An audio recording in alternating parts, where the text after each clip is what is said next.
The internet has changed everything, from the way we work, to the way we play, to the way we live. It seems that there's a corner of the internet for everyone. Despite what interests you have, despite what your beliefs are, there's someone, or something out there that thinks the same way that you do. The internet has connected us in ways that were never before imagined. It's a place where everyone from anywhere on Earth can come together. There's so much stuff on the internet, most of which you don't even know exists. If you want something, anything, whether it be a service or a product, legal or illegal, moral or unethical, the internet has it. You can choose to use this for good or bad. Much like the surface web that we all use every single day, the dark web is full of websites and forums and services that we can use.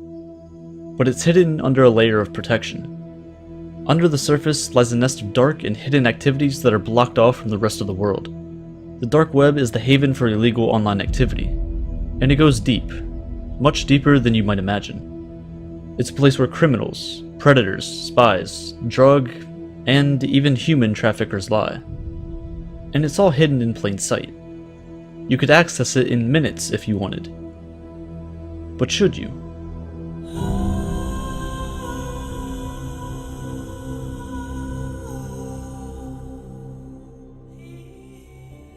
You can break down the internet into three separate categories. First off, we have the surface web. This is everything that you use on a daily basis. YouTube, Twitter, any social media at all.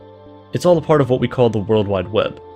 It's relatively easy to find anything on the surface web, as almost everything is indexed by search engines like Google.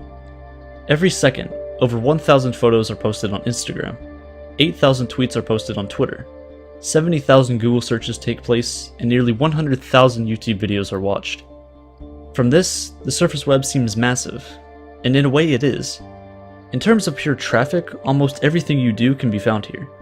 You can look up anyone and find some kind of information about them and their life.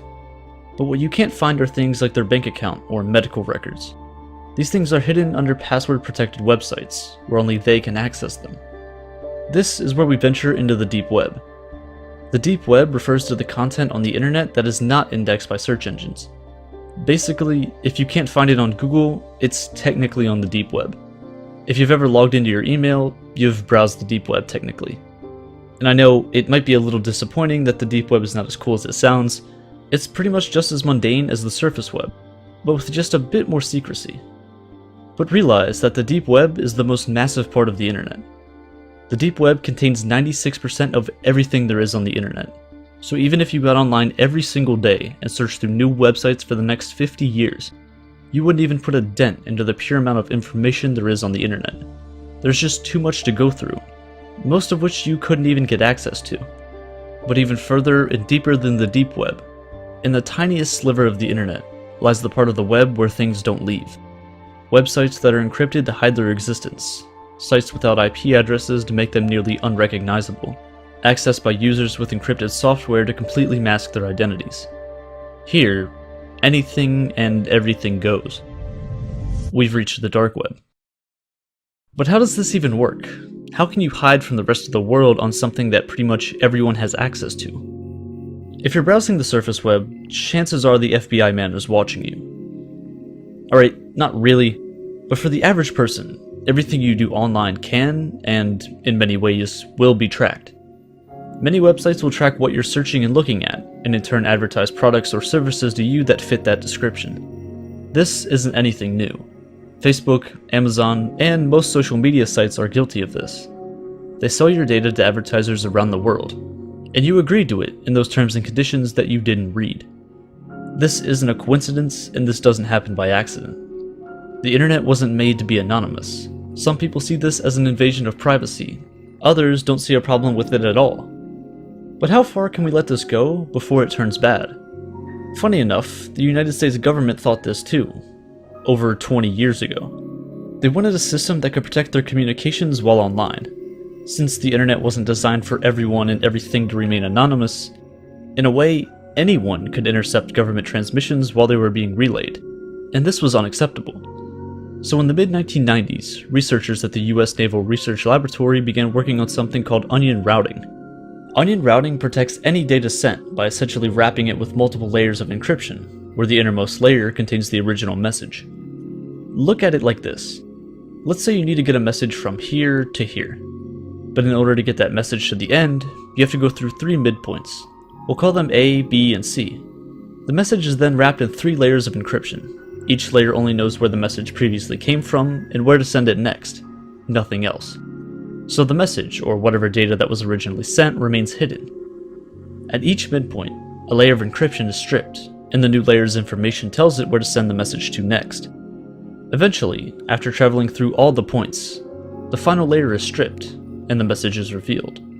This type of encryption allows for data to be sent to and from multiple places without it being vulnerable to interception in between. No one else can see, only those who are supposed to. Because of onion routing, darknets like Tor can exist. Darknets operate alongside networks like the internet, but require certain software to access. Tor stands for the Onion Router. It's a software named after the technology that made it possible. It seems just like any other normal web browser. But through Tor and other similar darknets, you can access web pages that aren't available to the general public. The tools and requirements needed to access the dark web is enough to attract different types of users from all around the world. Links to pages don't look like youtube.com. They don't look familiar whatsoever. Instead, they tend to look like random strings of characters, ending not in .com, not in .org, but .onion. If you attempt to access these websites through any traditional web browser, it's not going to work. But when using Tor, it will. This is the dark web. Your first step into it, at least. This is the Hidden Wiki. It contains a list of hundreds of different hidden services you can find on the dark web. You can find fake US driver's licenses and passports. You can find illegal weapons. You can find drugs. It's all here, and we're barely scratching the surface. Just like on the surface web, marketplaces are extremely popular on the dark web. Here, you can buy things that you may struggle to get elsewhere, like rocket launchers. Now, I don't condone you doing any of this, but if you wanted to purchase things from sites on the dark web, here's how you would do it. Using traditional forms of payment on the dark web doesn't make much sense. Using things such as credit cards can easily be tracked, taking the anonymity of things away. And now look, you're in jail. For these reasons, virtual currency is king. This is where Bitcoin comes in. Due to Bitcoin's almost anonymous nature, its use alongside other cryptocurrencies is pivotal in running any anonymous marketplace. Create a Bitcoin wallet and exchange some of your cash for Bitcoin. You now have your anonymous currency to do almost whatever you want with it. One of the first things that comes to people's minds when the dark web is mentioned are the vast amount of sites selling illegal drugs and similar items. And yeah, those are real. In 2011, a darknet market known as Silk Road opened for business. It's since become almost synonymous with the dark web. Here you could buy any illegal drug you've ever dreamed of. Sellers from all over the world sold things from weed to cocaine, from DMT to LSD. If drugs aren't your thing, they also sold things like guns, counterfeit cash, and some books and clothes as well. But after only 2 years in operation, the site was seized by the FBI and taken down in October 2013. Over the course of only 2 years, 2011 to 2013, Silk Road generated over 9.5 million Bitcoin in revenue. Now, stretching this a bit, if you sold these Bitcoin at the peak of its price in 2017, which was roughly $20,000, Silk Road's total revenue would amount to over $187 billion in just 2 years. Silk Road and other dark web markets actually played a pretty big hand in the rise of Bitcoin.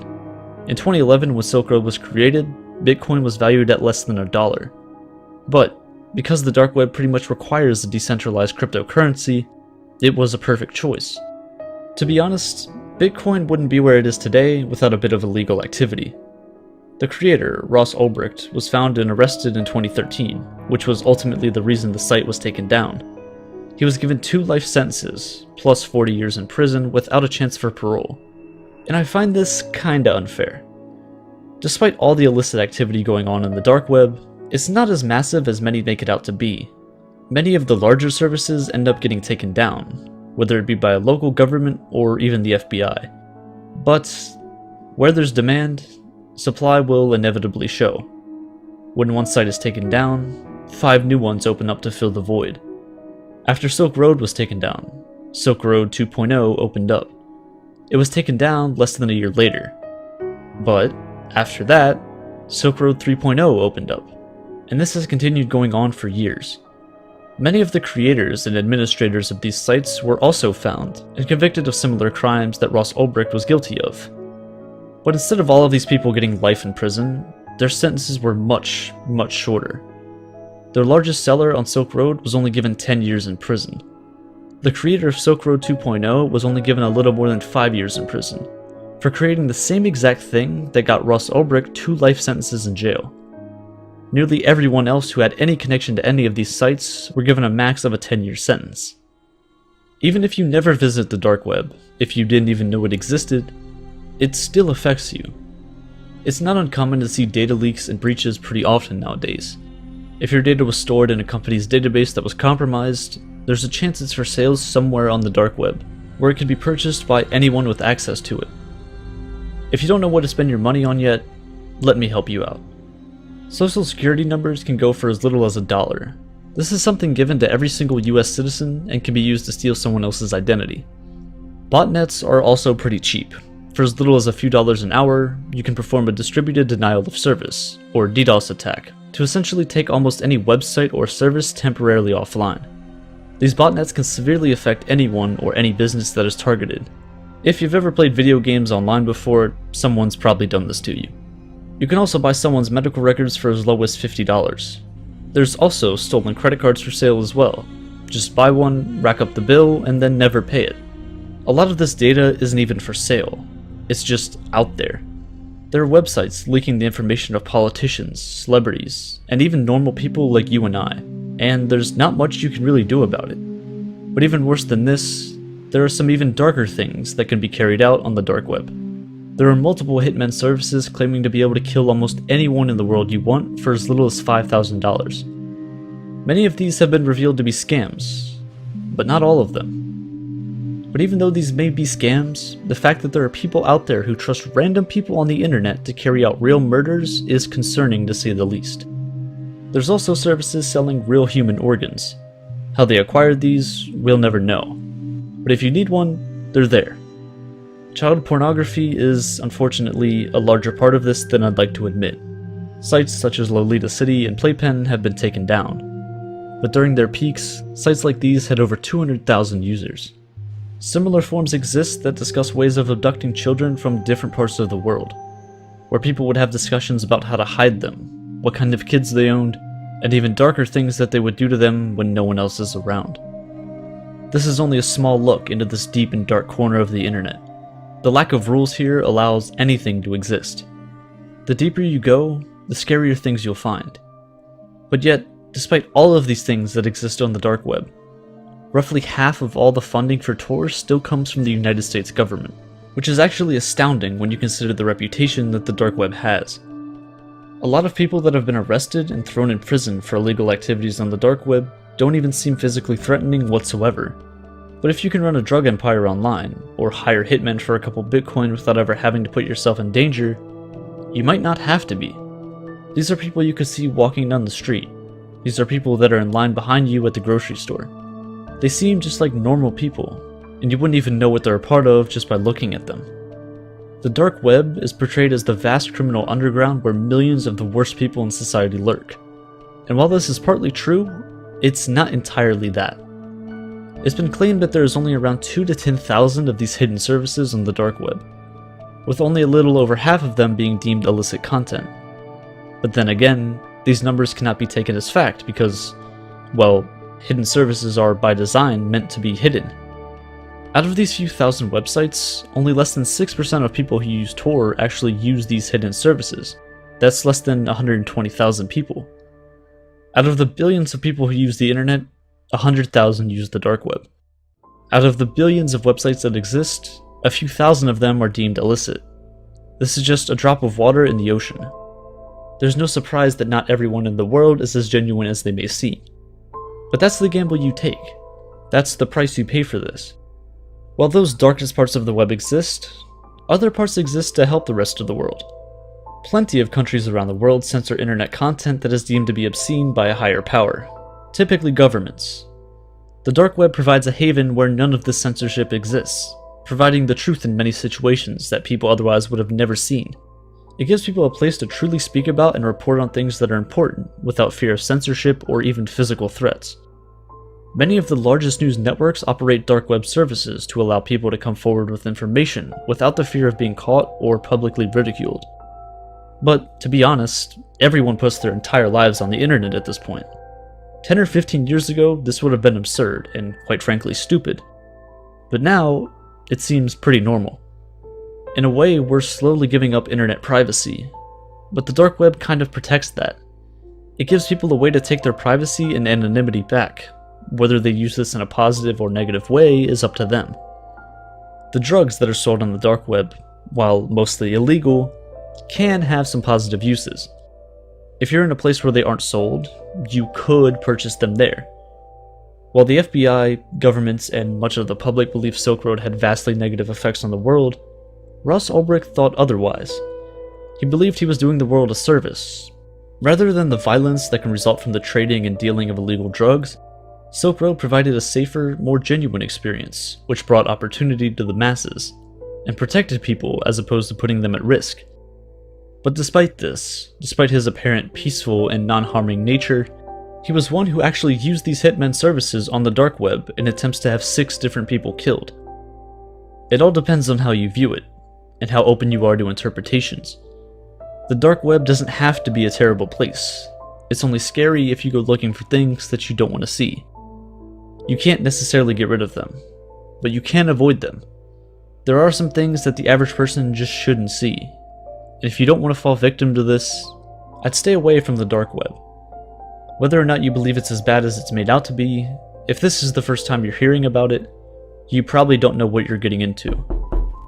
And once you're in, you aren't leaving.